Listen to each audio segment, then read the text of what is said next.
Welcome, everyone, to the latest installment in the U.S. Briefing series from the Heinrich Böll Foundation. With major transformation underway in the U.S., these briefings are intended to shed a light on specific topics or fields with in-depth analysis and critical insights to a transatlantic audience at a time when processing news in the United States often feels overwhelming. We believe it's critical to understand and contextualize the global impacts of what's happening here in the U.S. The next of these U.S. briefings will cover climate policies, and it will take place Thursday, September 18th. Today's briefing is being translated into German, so if you would like to change the audio channel, you can select the globe button on the Zoom window. We will reserve some time at the end for questions. You're welcome to ask those questions in either English or German, and we can translate those. At the end of the webinar, we would be grateful if you could take a short 2-question survey to share your feedback for the session. My name is Drew Mitnick. I'm the Program Director for Digital Policy at the Heinrich Böll Foundation here at our Washington, D.C. office. There has been extensive news coverage of the ways that the leaders from the world of tech have shifted to the right and in support of President Trump, either through his campaign or participation in his administration and in setting policy. The most visible example has, of course, been Elon Musk's role at Doge initially, but other examples are there as well. For example, David Sachs, a venture capitalist, is lead on topics like AI and cryptocurrency for the White House. And just yesterday, President Trump announced a new AI action plan that seeks to limit AI rules in order to enable American AI technology abroad. Today's tech agenda has been visible in the way this administration is handling digital policy. We're going to dig into those ways during our discussion today, and the ways that has impacted Europe and the rest of the world. We're going to cover social media regulation, digital markets, and of course, with the looming negotiations on tariffs with Europe, we'll talk about how tech has influenced broader issues as well. I'd like to introduce our guest today. Anna Lenhart is a policy fellow at the Institute for Data, Democracy, and Politics at the George Washington University.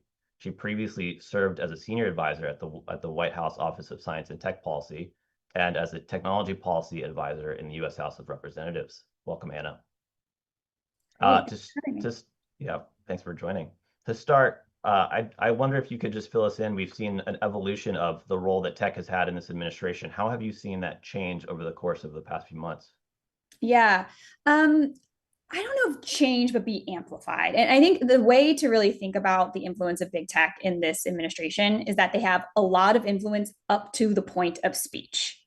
And so what do I mean by that? So if you look at NVIDIA, for example, was recently able to make the case that they should be able to ship their H2O chips, so their advanced chips, to China. And they were able to do that by arguing that capturing the world market and discouraging China from making its own chips were important. So they were able to rely on these narratives of innovation and we need to beat China. And that those narratives are certainly having influence. Those are certainly aligned with big tech. But when we start to get into content issues and speech, it gets a little bit more nuanced. And so it's not as simple as the admin aligning with big tech influence, as much as the MAGA movement knows that they rely on the information environment to spread their ideology. So that means they need content to spread that includes rhetoric that's hateful of immigrants. They need to be able to spread disinformation regarding health and abortions. They need to be able to lie about the impacts of their policies, particularly the contents of the big, beautiful bill.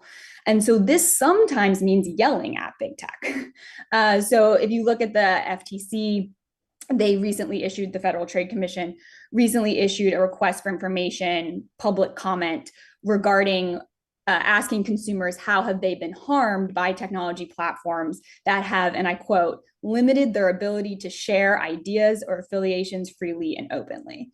So again, they're not aligning with big tech. They're making a very clear case. Hey, big tech, we will support you from narratives of innovation and beating China, but we get to control what speech is getting disseminated. And so this also looks like yelling at Europe about bills that could lead or be perceived to lead to the removal of content that benefits the MAGA movement. And so I think it's really important to kind of make those distinctions. And I think you see it in the AI action plan as well. There are many components of the AI action plan that are big tech loves. It makes it easier to build energy, makes it easier to get AI developed and deployed to the market. But it does include rules around the need for government contractors to eliminate ideological bias in chatbots, which what does that even mean? But how are they going to do that? How are they going to measure that? But regardless, I think if you're a big tech CEO, you're annoyed by that provision because that's frustrating. So, the influence is there. It's very strong. But once you hit speech, it's game over. And then for Elon specifically, which I think you were partially getting at, so we know Elon has had a falling out with the administration, but I'm not sure how big of an impact it's going to have. So for example, if you look at Rubio, the Secretary Rubio, Secretary of State in the United States, recently issued some visa restriction policies targeting foreign nationals who censor Americans. Basically saying that civil servants, people in Europe who are working on the Digital Services Act or the Online Safety Bill in the UK or the Online Safety Bills in Brazil will have a hard time getting visas to the United States. And when you read the announcement, there's a lot of examples about X and ways that other countries have tried to get content removed from X. So will we continue to see X examples being used? Maybe not, but again, it's just so important to this movement to control the information environment that I don't think the falling out with Elon is going to impact it that much. And even with the chatbot example and the AI action plan, in some ways you could read that ideological bias provision as being aligned with Grok, sort of in favor of Grok. So, I think we can keep watching. But I think the speech elements are so important regardless of Elon. And to follow up on that question, I mean, one thing that I've noticed too is I think what you're saying is that the administration is aligned with tech to the extent that they find it useful. But the administration is also putting pressure on tech in a way that's new. Like one example would be that the administration required, the reporting has been that the administration required Microsoft cut off access to its platforms, its email platforms, to the prosecutor at the International Criminal Court.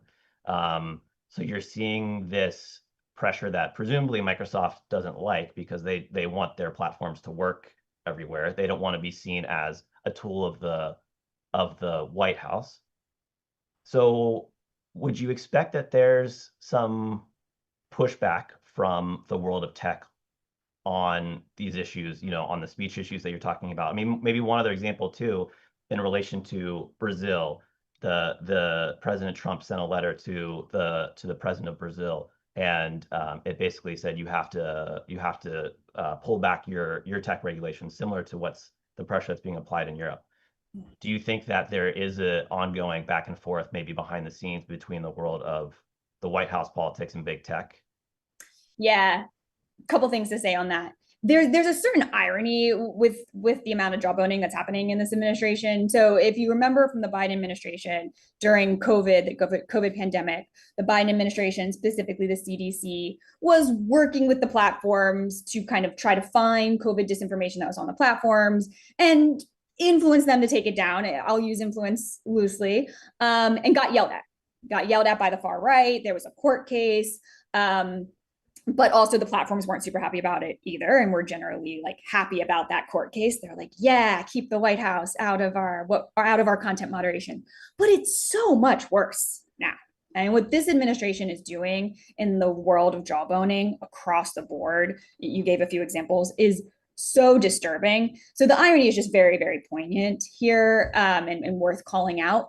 With the regards to Brazil and the pressuring the other countries, yeah, I don't expect that to stop. And I think part of it, and I think maybe we're going to talk about tariffs a little bit, but I think something that's really helpful to understand about Trump is that at the end of the day, he's a reality television show producer. And I think he likes power and performance.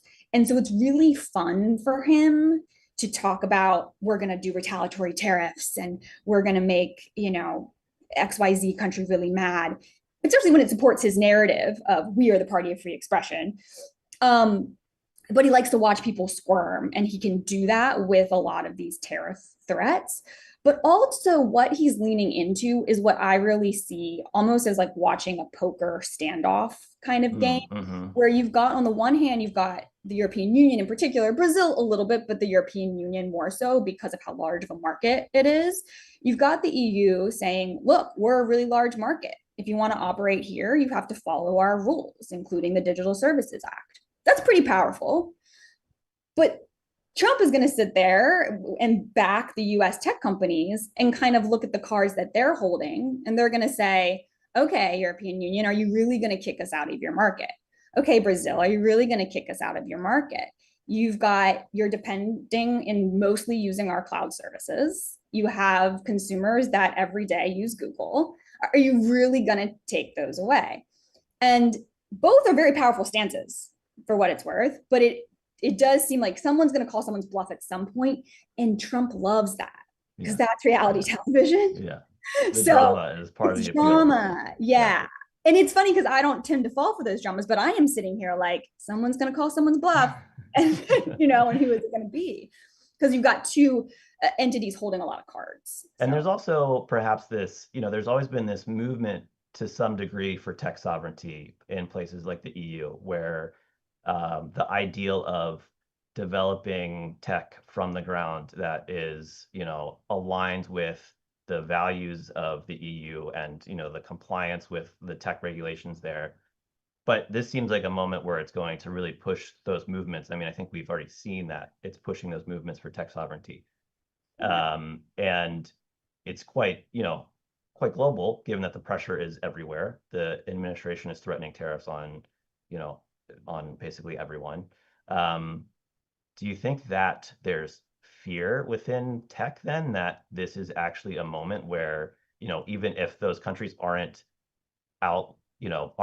outright banning the platforms there, that perhaps there actually is an opportunity for other countries to start working together towards shifting away from dependence on US technologies? yeah, I mean, I think from the large tech companies' perspective, they hold the cards, so they'll get to Yeah. make the decisions here. Is it worth it for them to come into compliance with the European tech laws and stay in the market, or are they going to do that calculus, make those spreadsheets, and say, no, it's actually better for us to continue to design our algorithms, make them addictive, and capture the markets we can. So I haven't seen those spreadsheets, but they hold the cards is the point for Hmm. now.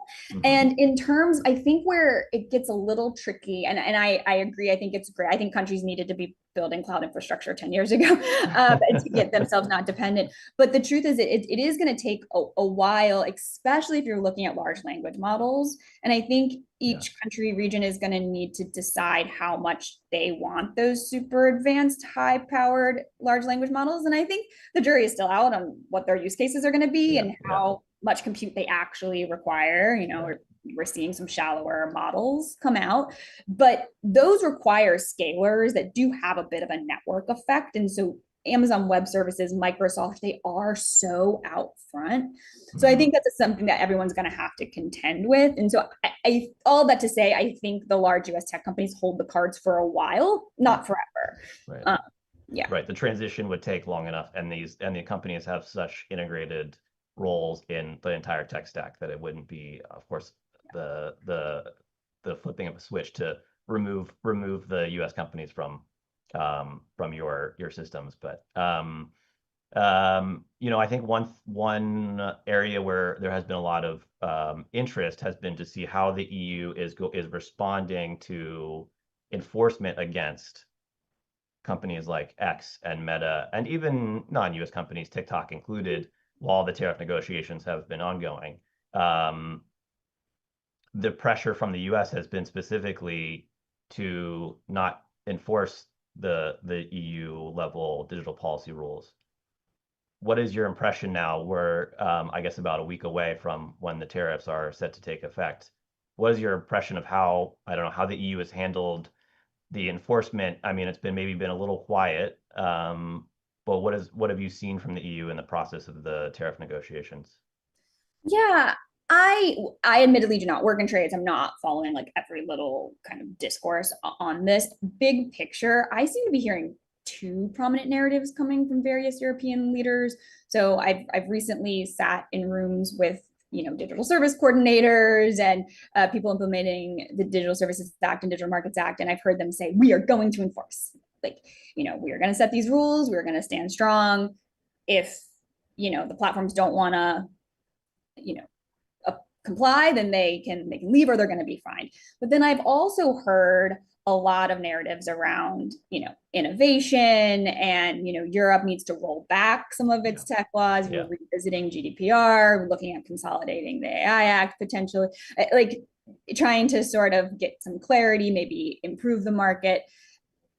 And GDPR has sort of a long history of not being fully implemented against companies that it probably could be. I would argue that GDPR could be enforced right now and stop most targeted advertising. It could stop most large language models from operating, but choices have been made to not fully use all the powers within it. I think tech companies know that, so I think they're sort of seeing some of those narratives come out of leaders of the European Union and saying like, okay, maybe Digital Markets Act, Digital Services Act, AI Act will be kind of like GDPR, where it's like, try to make a small change here, a pop up here, but we'll mostly let you keep doing your thing. Right. So it could be the case that there's perhaps some unspoken ways about to enforce those laws, even if it's not maybe an official part of any sort of tariff agreement. I think maybe maybe like you said, seeing the GDPR enforcement as an example might be a guiding principle for how the other tech laws will be enforced. One where of course there hasn't been much movement on tech policy on the U.S. side, given that with this administration and with a Republican Congress, it is a very innovation focused. To the extent where as you said earlier, in the last spending bill, there was this potential of overriding all state AI laws, which ultimately was not included. But nonetheless, there has been maybe a few areas that I think align with some of the more populist side of the right-wing influence in U.S. policymaking, where there has been some possible legislating on online tech harms. And it might not look like what the EU has done, but for example, last year we were quite close to a law addressing kids' online safety, which didn't ultimately pass, but it's still, I suppose, in theory, a possibility, or at least something states have been actively addressing, even Republican states. Do you see that as an area where there is still a possibility of the U.S. action and then even alignment to some degree with EU policy? Yeah, I mean, I'm actually really nervous about the U.S. youth online safety initiatives right now. I think there are the far right movement in D.C., state legislatures, and perhaps most importantly, the courts, are potentially looking to use kid safety as a Trojan horse or a way to backdoor human rights violations, censorship, surveillance into our technology legal regime. So, for example, we know that broad definitions of harms to children can lead to companies being forced to remove content related to reproductive health, to LGBTQ health information, et cetera. We also know that age verification tools, depending on their design and the way they're implemented, can basically just be mass surveillance tools. So I'm actually really nervous when you've got Republicans in the leadership position. Even if they have Democratic support, they get heavier influence over the pen and can lead it into those human rights violating directions. And, I think it's something I try to talk about when I'm speaking with Europeans is the way our legal system works is we tend to have laws that are written and then courts interpreting and enforcing those, as opposed to these sort of framework approaches, these sort of risk assessment frameworks where you can kind of go back and forth with the companies. It's a little bit less like that and much more sort of here's the law, here's an interpretation. And when you have the courts being so captured by this far right movement, it's particularly scary. We could put very similar language to what Europe has, and it could end up being implemented in really harmful ways just because of the way our system works. So Yeah, no, I'm watching it. I'm nervous. And I also think, and this is probably not a surprise to anyone listening, to the extent there are lawmakers, particularly in the state where most stuff is happening, even if they are doing stuff that is similar to the European Union, they can't say that. They most Yeah. certainly can't say that. They have to act like it's new and they came up with it. One thing I am working on and happy to talk about more is trying to figure out how do the US states actually do comprehensive tech policy. You Mm. brought up the AI moratorium. The irony of the AI moratorium debate is that, yes, a lot of states have AI laws, but these are very narrow laws. They're often not very well written. They have a ton of loopholes. A lot of times they were written by industry. They are not good. They're Hmm. certainly not anywhere near the AI Act. And in fact, Colorado, which is the only state that had like a full risk assessment for commercial AI, they're even being, pushed to roll that back. So it's all kind of based and premised on a lie anyway, that Hmm. these state laws are a threat.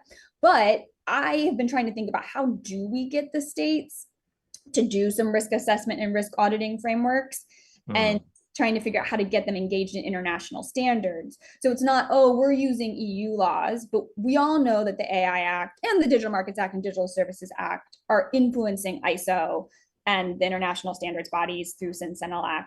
Um, so then can we sort of get the US states there as well and then pulling some of that info in? So it's not bringing over the EU laws, right? It's coming in through an international standard.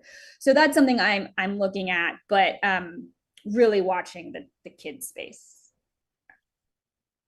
It's interesting to hear you say that because I think maybe one thing that was thought through during the first Trump administration was how how other countries can engage with the US states, given that perhaps the federal government was not where there was an opportunity to collaborate. And now there's maybe another point of evaluating, can places like the EU engage a little bit more with US states, places like California that have tried to establish themselves, not only have a history of digital policymaking in, leading a lot of subnational digital policymaking in the US. One of the early pioneers of privacy legislation within the US.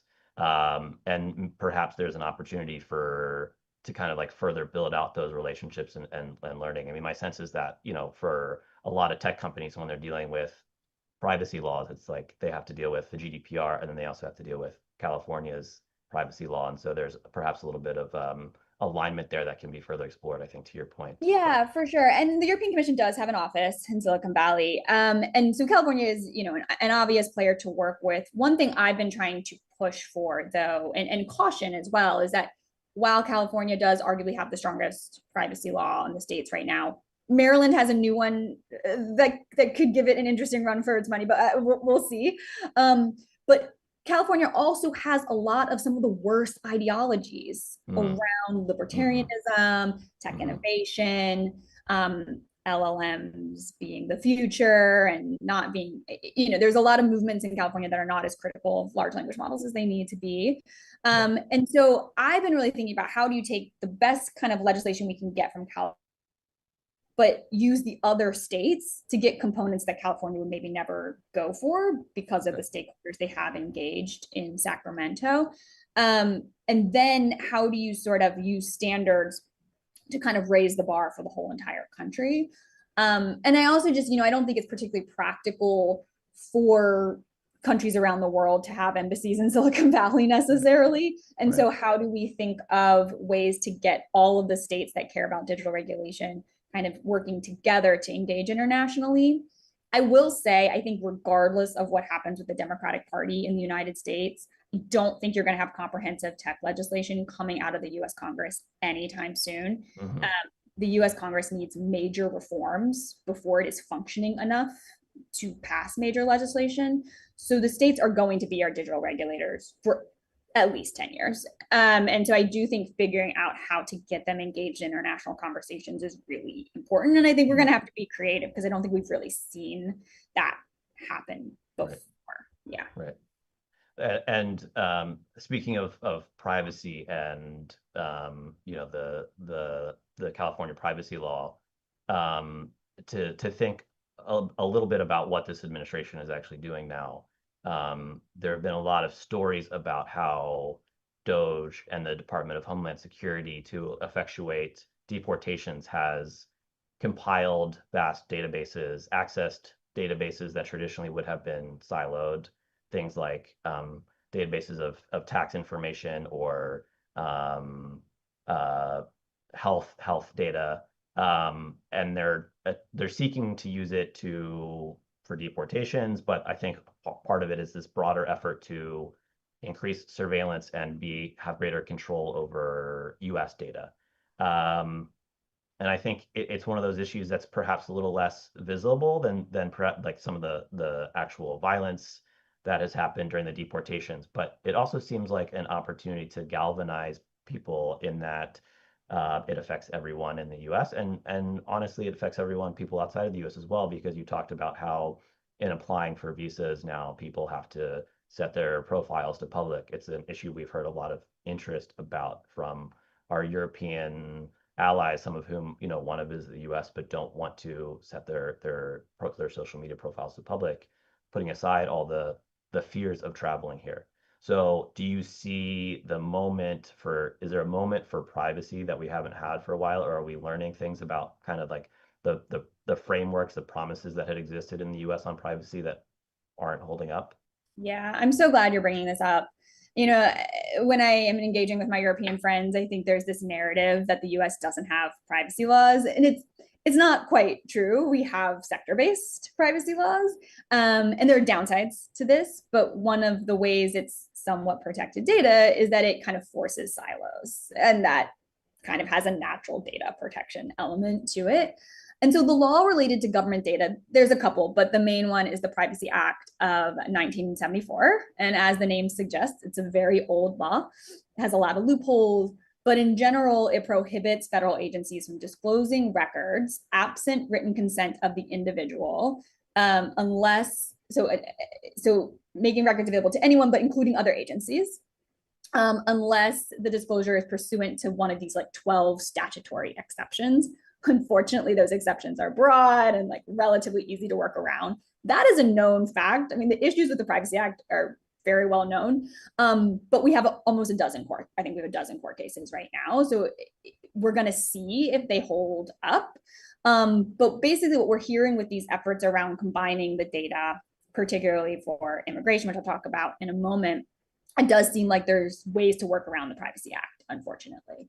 And you're right to suggest that from a high levels value perspective, people from a range of political ideologies are against government surveillance. That has been kind of this one core tenet that everyone in the United States feels strongly about. And in fact, the Privacy Act of 1974 was written in response to the Watergate scandal, which was the corruption under President Nixon, who was a Republican. Right. And that law was written and passed and spearheaded by Republicans in Congress. So you're highlighting a really good point.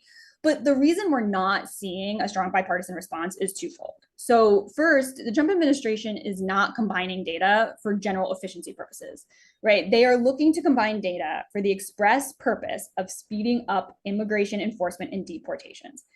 And that is a promise they made to their base. It is, this anti-immigrant sentiment is so important to their brand. So it's hard for Republicans in Congress, even if they care about privacy, to be mad about this project. So that's causing tensions. And then second, perhaps most important for this audience to understand, is that bipartisanship fundamentally requires two political parties. And the United States just doesn't have that right now. And this is markedly different even from like 7-8 months ago. Right now, we have one party that's beholden to Trump. It's what many in political science would call persona government. And then we have a minority party trying to remember what it stands for and adapt to a new information environment. So bipartisan anything right now, including the stuff that was bipartisan literally 8 months ago, is just not there. And so to short answer to your question, there are absolutely people working on the Privacy Act. Congressman Trahan did a full kind of investigation, a request for comment, and I think we'll be releasing some findings from that. Everyone knows the Privacy Act needs to be updated, but there's absolutely no way you're going to get a bipartisan effort on that. I just don't see how that's possible. But one thing this is kind of dark and I apologize, but The data breaches are particularly scary because when you Mm-hmm. think about everything that's been destroyed in the last 6 months in the United States, some of it can be rebuilt. The United Mm-hmm. States Mm-hmm. can rebuild its research pipeline. It's going to take a while, but we can rebuild our research efforts. We can rebuild our immigration pipelines that are obviously being destroyed. We can rebuild institutions. But this data is out. It's out. It's been Mm-hmm. released not only to other agencies, but there's reason to believe that Doge staff have gotten their hands on it, that Elon has it. It's out, and you can't put that back. Right. So I think thinking about the future of data protection, not just in the U.S. but globally, Yeah. moving towards data use and going Mm. after actors that misuse data because the data is out. But it's really concerning. Okay. So it sounds like maybe then, where there will be opportunity to think more about this is on the security side of what happens to the data, recognizing. I mean, I think one point to make too is that the US's relationship with EU on data and transferring data from Europe to the US has been built on this foundation that is a little bit of a fiction that the US will protect European data up to the same degree that Europe does. And that, of course, that was never the case, but now even more so unlikely. So what should Europeans then be thinking as they're still working with these big tech companies who are storing their data in the US? Yeah. Yeah, I mean, I think what you said is correct. I will say, and I want to defend, some of the best privacy lawyers I know are Yeah. still in government agencies right now, and they are doing their absolute best to protect American data, to protect European data, everyone's data. They're scared. Mm. They're scared about losing their job. That's by design. That's what this administrative wanted. The massive layoffs have had huge impacts on Mm. IT departments, on people who just work with data. And that means that the expertise, the training, the norms, even if they were never as strong as Europe's, like they were there. Yeah. And those civil servants embodied them and they're gone. Right. So it's a time to be very concerned. And if the Doge staff have clearly not cared about the US Privacy Act, the Privacy Act, Yeah. they obviously don't care about complying with GDPR. I think all of that is safe to assume. Do you stop working with US companies? I don't know how much what's been happening in government agencies is impacting Google's practices, Right. for example. I've certainly not heard anything about Google changing the way it treats European data. That doesn't mean they're not. I just Yeah. they are kind of separate. Although obviously Google knows that there's no soft power pressure coming from the United States to comply with GDPR. But I think they're going to make the same choices they always have because the EU is a large market. So kind of separating those out. It sounds like then perhaps part of the challenge when it comes to Europeans still working with US companies is just the reputational harm that comes with the role that they've had with the government, with this government. And so and who knows, I mean, maybe there will be stories about the pressure that's put on the companies for the data that they're storing. And to your point, I mean, it doesn't sound like we've yet heard them, but that doesn't mean they won't come up at some point. Yeah, for sure. I mean, I think I would be more concerned if you are a European who is interacting with the US government in various ways, either because Mm-hmm. visas or you're a student or things like that. That's where I think you Right. should, not assume you're going to have good protections. And then just kind of circling back to Google and Apple and Amazon, I will say these companies don't like to comply with government demands for data access. That's been true for a long time since their existence. It's kind of built into their bones a little bit. And so I think that's a good thing right now. And I think to the extent they can, they'll continue to try to hold on to that. So that's good. I mean, So we've kind of hinted around the fact that part of, well, we've talked about the fact that the administration has been overall friendly to tech, of course, with the caveat of when it's actually helpful and in their interest. But we certainly see, the tech companies' stocks going up. They're still doing quite well business-wise. The concentration of power within the tech companies still seems to be quite significant.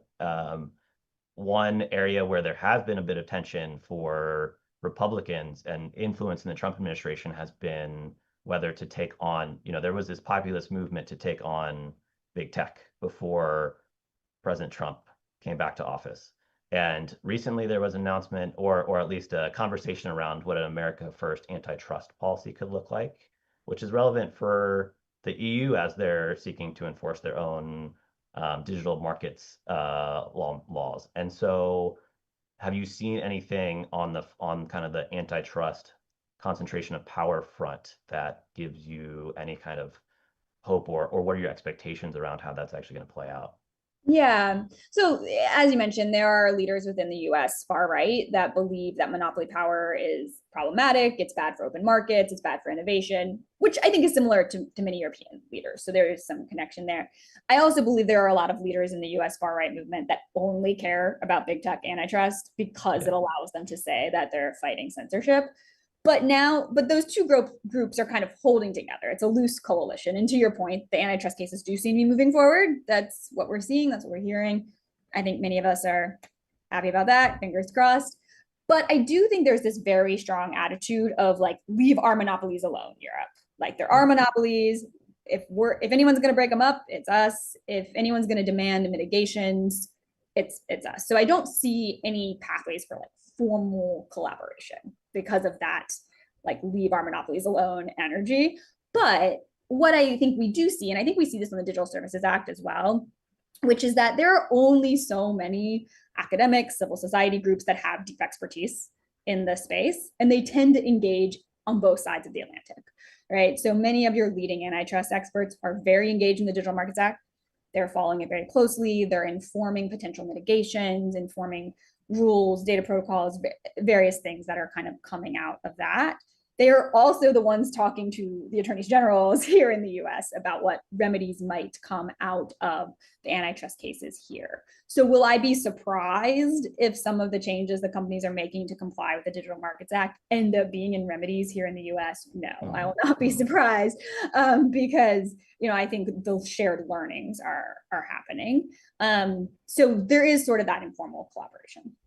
And I think that's a nice point more broadly. I think the idea that what happens in the EU is also happens in the US and elsewhere. Like the changes that are implemented because of the GDPR or the Digital Services Act. I think that's one refrain we hear from big tech. Like if we're going to have to comply with these European laws, we're going to have to make those same changes in the United States.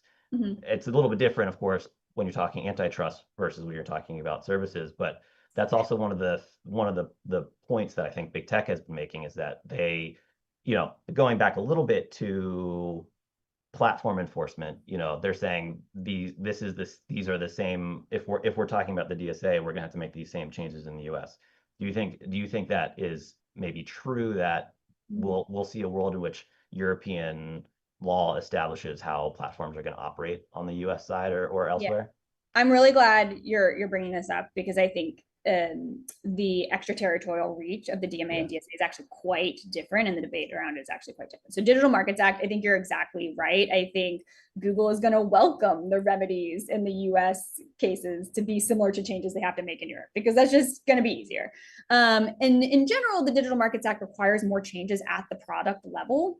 So it makes a little bit more sense that companies will choose to make those globally. Although, Apple came out with a new operating system. So I've been a little bit surprised actually by how much the companies have figured out technical workarounds to not make the changes they're making in the Digital Markets Act elsewhere. Actually quite surprised as an engineer. But I think you're totally right that in terms of as the US court cases move forward, the companies are going to be like, yes, please, like let us just use a change we've already made. Digital Services Act, I think, is a slightly different story here because it's a lot of transparency reports, right? And risk assessments and disclosures. And there's nothing natural about a disclosure that says you have to do a disclosure for the whole world, right? It's not the same as an operating system product change. And so inherently they can just give researcher access to Europeans. They can just do a risk assessment or content moderation report for Europe. They can just make ad libraries available in Europe. The challenge is because the internet is global and networked data, someone is on TikTok, they're following Kim Kardashian, they're seeing comments from around the world, right? This is global networked data. Yeah. So there is an extraterritorial naturally impact of this, especially for the researcher access kind of provisions where you're getting big data sets. And so that opens up this space for other countries to potentially be mad, to be like, wait, those are our data subjects. And it creates this tension. And I think you're seeing that in Secretary Rubio's attack on the Digital Services Act, is to the extent the European Commission intended for the DSA to not be extraterritorial. There are just challenges in that inherently. And so then what I think is happening, to your point, is that the companies are saying, we're going to be forced to change content moderation around the world. I think it's pretty clear they're exaggerating. But I think it is also true that the Digital Services Act is going to have some impact in other countries. What we do not know is the magnitude or the direction. You know, it might lead to more child pornography being removed around the world. That's great. It could lead to less hate speech being removed in other countries because the content moderators are so focused on getting hate speech down in the European nations. So we just don't know. And that's why I'm so passionate, and Drew, you know this, I'm so passionate about international collaboration on the researcher access piece in particular, because that is going to be the way we know the impact of the Digital Services Act, good, bad, big, small. That's how we're going to know it, is being able to do collaborative research and respect everyone's data rights in that process. And that, you know, some of you know, is a lot of what I was doing at the White House. And you know, unfortunately, because of relationships, it's hard to figure out how to keep that going. But I think civil society can try. And have you, maybe just on the research access, because this is such a passion project for you, how have you seen, you know, over the past few months, you know, there'd been all this pressure on research on the US side, but have you seen good research on platforms recently that tell us anything about, you know, about how these platforms are impacting how we operate as humans?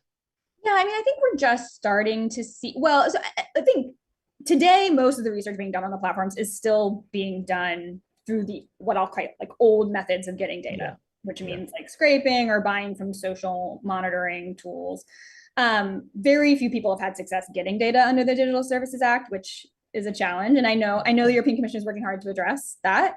But we're just starting to see, you know, academics and civil society groups get data from the DSA. And as you know, academic publishing, like, it could be a little bit before we see publications from that.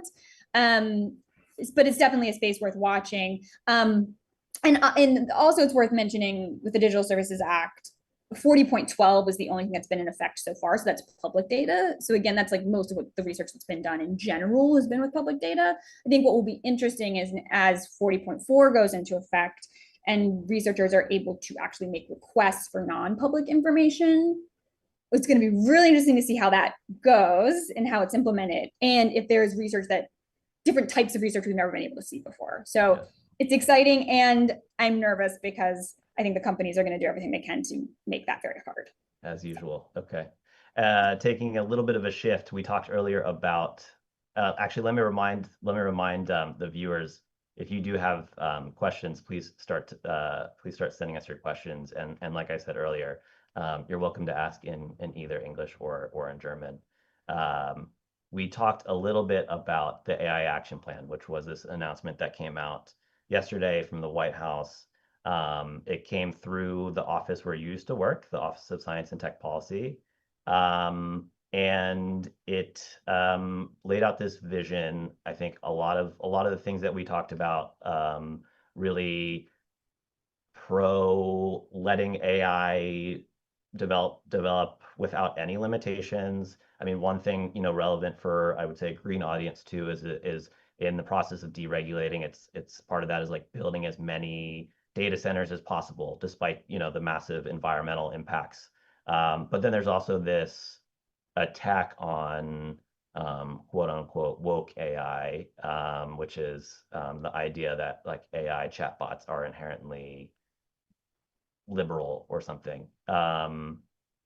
With your experience working in the White House, how do you think that this came together, and what does the content of the actual action plan say to you about what the process looked like? Yeah, and I'll answer this like very broadly. So the Office of Science and Technology Policy, Obama, Trump won, Biden, the typical process that's used, and this is mostly public, is there's a request for information, so public comment, and that certainly happened here, where anyone can respond. And so we did see academics, civil society groups, the companies responded. Thousands. I'm forgetting the exact number. It was a lot of responses. And then the other thing that OSTP does is they do interagency coordination. So as you can imagine with something like AI systems, almost every agency in the US government is using them. Almost every agency has purview of them, right? The Department of Transportation oversees autonomous vehicles. So they all have expertise, and a lot of what OSTP does is engage that expertise in interagency processes. Okay. And then the other thing that OSTP does is take private meetings with a range of stakeholders. And so in terms of this process, that I think is all very similar. I don't think there's anything remarkably different. But then what happens is after that process, any document the Office of Science and Technology Policy writes goes through a series of political reviews, including the top of OMB, the Office of Management and Budget. Trump's direct advisors often are reviewing that. So that's where you get the political shaping. And that's where you see the differences between Biden and Trump, is because of those political goals being different in that top layer that reviews these documents. And so, not for nothing, Biden's executive order also had some pro big tech language in it for sure. I think the two big differences, you already hit on one that's incredibly concerning, which is around the energy use and the choice to remove barriers to constructing specifically dirty, like fossil fuel and kind of dirty energies, whereas Biden administration had several policies that were trying to get new transmission lines, trying to get solar, wind, alternative energies built up. It's interesting, the Trump administration decided to do this AI action plan while also simultaneously shutting down like new transmission line. So like there's some funky stuff happening there, but it's very, very concerning. And then the other thing I'll point out that's interesting is around the procurement. So procurement is like one of actually the biggest tools the executive branch has for regulating technology. Procurement is essentially this idea that the US government in particular is a huge purchaser of products, technologies, and companies make promises as a condition of being used by the government. And so we see this in cybersecurity a lot, privacy. The Democrats have used this tool to require that AI systems test for discrimination, typically. So making sure that automated decision systems are not discriminating against a protected class. And a lot of times they're leaning on existing discrimination law in the United States. And so as hard as those provisions can be, sometimes it is tricky to figure out like what is a fair algorithm, but we still have a law to hang that hat on, and Democrats have leaned into that. What the Republicans chose to do with this action plan is they're doing ideological bias. Yeah. And the challenge is by not hanging their hat on discrimination law, they're going into speech territory. So I think there will be constitutional challenges. Now, Trump is filled with constitutional challenges right now, and the courts seem to be kind of sometimes going in his favor, sometimes not. So we'll see how that shakes out. But that is a very big difference in kind of using that procurement. They're not using discrimination law as their base. So. And even if there are, let's say, successful challenges, is it possible that, like, let's say the AI companies say, okay, we now have this pressure coming from the White House to de-woke our AI systems? I mean, despite, the fact that Grok went on an anti-Semitic rant, 2 weeks ago or so, that they would, they're going to make content decisions in the, similar to the conversation we're having about platforms, they're going to be making content decisions based on the political pressures that they're seeing.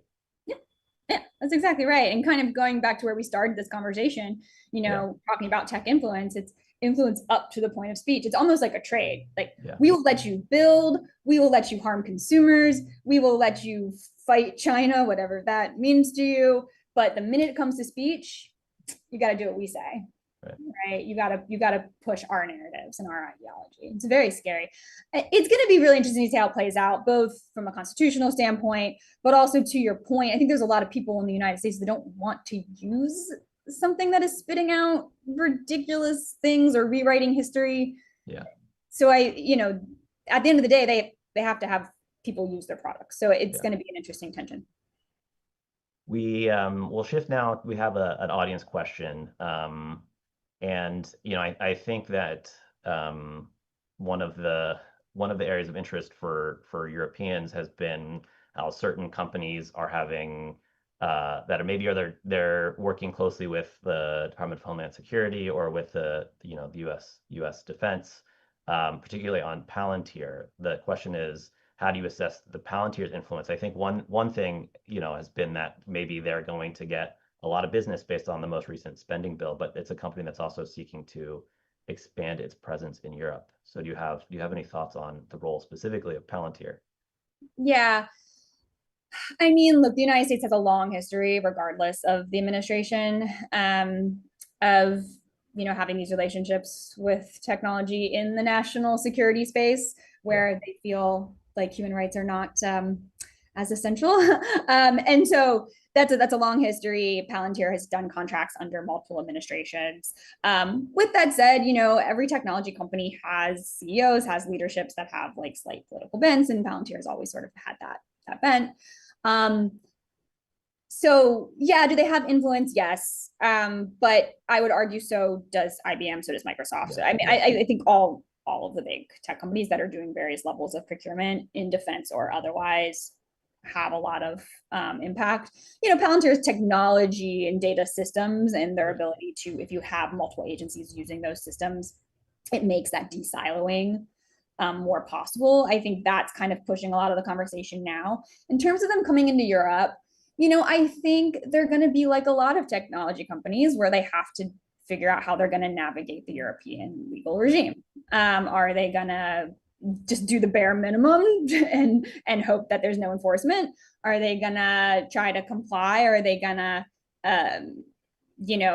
wait and see if they can get enough kind of traction where they're hard to remove?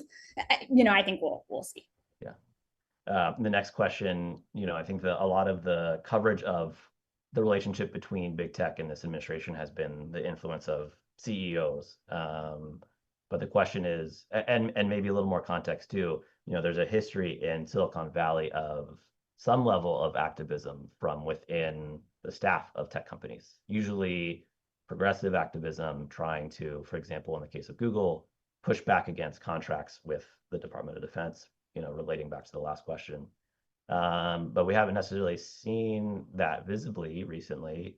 The question was specifically about maybe the shift in politics within the companies themselves and on the managerial level. But is it your sense that there have been changes throughout these companies? I mean, I know that's a little bit hard to say from where we're sitting in No, DC. it's so interesting, and it's something I'm thinking about a lot. Yeah. So I'll start with the top, so like the CEOs and the management. Look, Tim Cook is a gay man.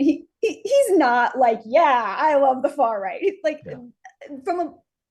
these CEOs care about their bottom line and their shareholders at the end of the day. Yeah. So they are, yes, they're showing up to Trump's inauguration. They're sitting behind him. They are watching the Trump administration get angry about woke AI, and they're probably going to make a few adjustments. But they do not hate immigrants. Most of their companies run on immigrant genius, and they don't hate gay people. Like, so I wouldn't say they've actually shifted to the right. I think they've never really been on the left. They've always been about their bottom line, and they just sort of play the game that they have to. Now, talking about the staff, it's interesting you're saying this, and I've noticed it too.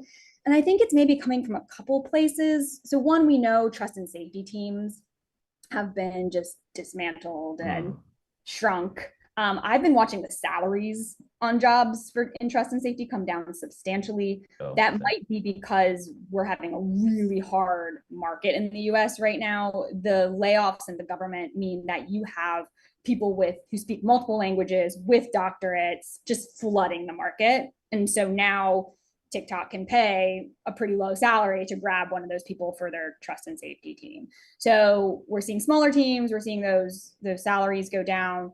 And with that, the hiring power is very much in the control of the tech companies, with the exception of, the handful of Stanford PhDs that are getting like multi-million-dollar LLM offers, but that's like a very small niche group. I think outside of that, the companies really hold the labor market right now, because of how just the economic situation. And so I think that's part of it, is the staff are, it's going to take a while for them to find a new job if they lose this one. So the risk calculus, it's not there. Interesting. Yeah. So as the dynamics of the labor market change, it influences how willing people are to speak out and resist perhaps some of the politics that these companies have had recently. Well, Anna, this has been great. It looks like those were the audience questions, but let me ask one more, which I think this is going to maybe be the toughest question.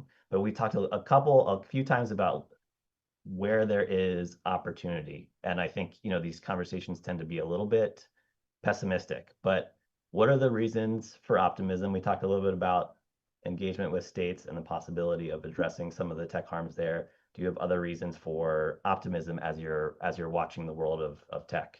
Yeah, and I'll actually point to the question that just came in as well, because I think that is my answer. Look, in terms of progress in G7, in G20, in the UN, not great. I mean, everything is sort of shifting to China. The trust in the US is not good. The State Department just got demolished in terms of its expertise on these issues. So not great. But there are many international organizations for which the US government does not have a seat at the table, per se. So there's the Global Network Initiative that's doing incredible work around risk assessments in the social media context. You've got ML Commons that's doing incredible work around like how do you measure safety in AI systems. And these are multi-stakeholder international bodies that can continue to move forward. And we know international standards just take forever. Multi-stakeholder processes take forever. So there's no reason to be slowing that down right now. We should be doing that work and moving forward. I think we need to be watching ISO really, really closely, because of Europe. I mean, because of the Digital Services Act, the Digital Markets Act, and the AI Act. They are inherently going to lead to international standards. I mean, the AI Act explicitly directs CENELEC to engage with ISO. So I mean, absolutely going to have impacts there. And ISO is an interesting institution because companies have the biggest seats there, but there are pathways, and I'll be writing about this more in the future. There are pathways for academics, civil society groups to be involved, to be on committees, to observe. And I think it's essential we do that now, because to your point, the US states are writing laws. They're passing some, and they commonly reference ISO standards. It's not uncommon. It's becoming more common. So we need those standards to be good. And I'll also mention that US state laws don't have to reference ISO standards. US states have kind of interesting administrative laws, so they can reference a document from GNI, for example, or from, you and I could set up a new human rights multi-stakeholder body. And as long as we could build a good reputation around it, that's important. You could get a state to reference it. So there is an opportunity here, especially for normative standards, fundamental rights, things that ISO doesn't do particularly well or necessarily even want to do particularly well. There's a world in which a US state law could reference an ISO standard and a human rights standard as well. So yes, that is a space that is absolutely worth doing work in right now. Okay. So we'll start looking at standard setting bodies as the place where there's opportunity. Anna, thank you so much. Your insight has been really helpful in providing context on the crazy world of tech policy and the influence of US tech on Europe. So thank you for joining us. Yeah, thank you for having me. Just a reminder for everyone who's watching, if you could take a moment to fill out the brief survey, that would be greatly appreciated. And the next session will be on climate on September 18th. Thank you.